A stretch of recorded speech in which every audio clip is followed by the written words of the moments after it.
శ్రీమాత్రే నమః. శ్రీ లలితా సహస్రనామంలో 952 నామము శాశ్వతైశ్వర్య.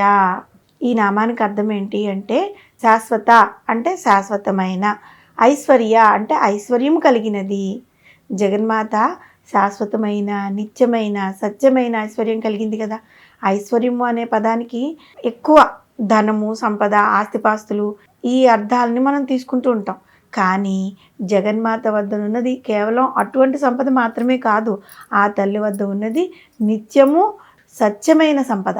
బ్రహ్మ, విష్ణు, రుద్ర, ఈశ్వర, సదాశివులు, జగదీశ్వరులు, సృష్టి, స్థితి, లయములు, తిరోధానము, అనుగ్రహము ఈ పంచకృత్యములను నిర్వహించేవారు కదా. అటువంటి పంచప్రేతలను తన మంచంగా చేసుకుని దానిపై ఆసీనురాలై పంచప్రేత మంచాది సాయిని అని కీర్తింపబడిన ఆ జగన్మాత కంటే శాశ్వతమైన, నిత్యమైన, సత్యమైన ఐశ్వర్యం కలవారు ఉండరు. కాబట్టే వసన్యాది వాగ్దేవతలు అమ్మవారిని శాశ్వతైశ్వర్య అనే నామంతో కీర్తించారు. ఇక మిగిలిన ధన నిధుల సంగతి కనుక చూస్తే అంటే ఏంటి? మహాపద్మము, పద్మము, శంఖము, మకరము, కచ్చపము, ముకుందము, కుందము, నీలము, కర్వము ఇవి ఐశ్వర్య ప్రతీకములైన నిధులు అన్నమాట. ఇవి కుబేరుని వద్ద మహాలక్ష్మి దేవతల కలిగి ఉన్నాయి. ఈ నిధి దేవతల వలన భూములు, జల, లోహాలు ఇంకా భోగానికి సంబంధించిన సంపదలన్నీ లభిస్తాయి. అటువంటి నవనిధులు కుబేరుని వద్ద ఉంటాయి.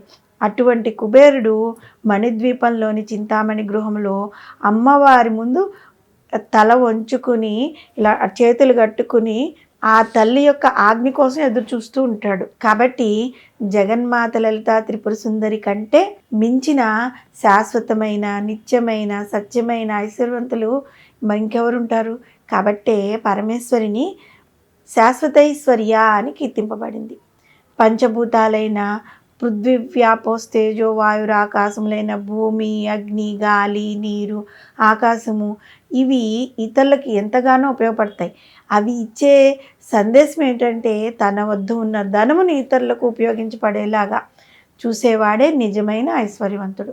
అంతేకాని ఎప్పుడు పెద్ద పెద్ద భోషాణాల్లో మూలుగుతూ ఉండేలాగా డబ్బును ఉంచి అంటే ఆ ధనలక్ష్మిని అందులో బంధించి ఉంచేవాడు ఐశ్వర్యవంతుడు కానే కాదు. ఎందుకంటే అటువంటి ఐశ్వర్యం ఉండి కూడా అతనికి ఎటువంటి ప్రయోజనం ఉండదు. కానీ భగవతి పరమేశ్వరి అయిన అమ్మ విషయం ఆ విధంగా కాదు కదా. ఆ తల్లి యొక్క ఖజానా ఎప్పటికీ నిండే ఉంటుంది. ఎంతమంది ఎన్ని రకాలుగా అందులోంచి తీసుకున్నా కూడా ఆ సంపద కొంచెం కూడా తరగదు. కాబట్టే జగదీశ్వరి శాశ్వతైశ్వర్య అనే నామంతో కీర్తింపబడింది. ఆ తల్లికి ఆ నామం సార్థకమైంది. భౌతికమైన ఐశ్వర్యమే కాదు, లక్ష్మీదేవి చాలా చంచలమైంది. ఎప్పుడు ఉంటుందో ఎప్పుడు వెళ్ళిపోతుందో తెలీదు. చాలా అశాశ్వతమైంది. ఏది ఉంటే మరి ఇంకేది లేకపోయినా పర్వాలేదు అనిపిస్తుందో అదే నిజమైన ఐశ్వర్యం. మరి ఆ సహజమైన ఐశ్వర్యం ఎక్కడ ఉంటుంది? అది మోక్షమని వేదాలు సైతం వర్ణించిన జగన్మాత యొక్క పాద సన్నిధే. ఆ పాద సన్నిధిని పొందగలిగిన వాడే నిజమైన ఐశ్వర్యవంతుడు. సాధారణంగా ఐశ్వర్యం అంటే అన్ని కోరికలు తీరిపోతాయి అనుకుంటాం. అసలు కోరికలే లేని స్థితి శాశ్వతమైన మోక్ష స్థితి. ఎటువంటి రాగద్వేషములు లేని స్థితి. అటువంటి నిత్యము సత్యమైన ఐశ్వర్యమును తన వద్ద అఖండంగా కలిగింది ఆ అమ్మవారు. ఆ ఐశ్వర్యమును తనను నమ్మి ఆరాధించే భక్తులకు పుష్కలంగా ప్రసాదిస్తుంది. కాబట్టే శాశ్వతైశ్వర్య అనే నామంతో అమ్మవారిని కీర్తించాం.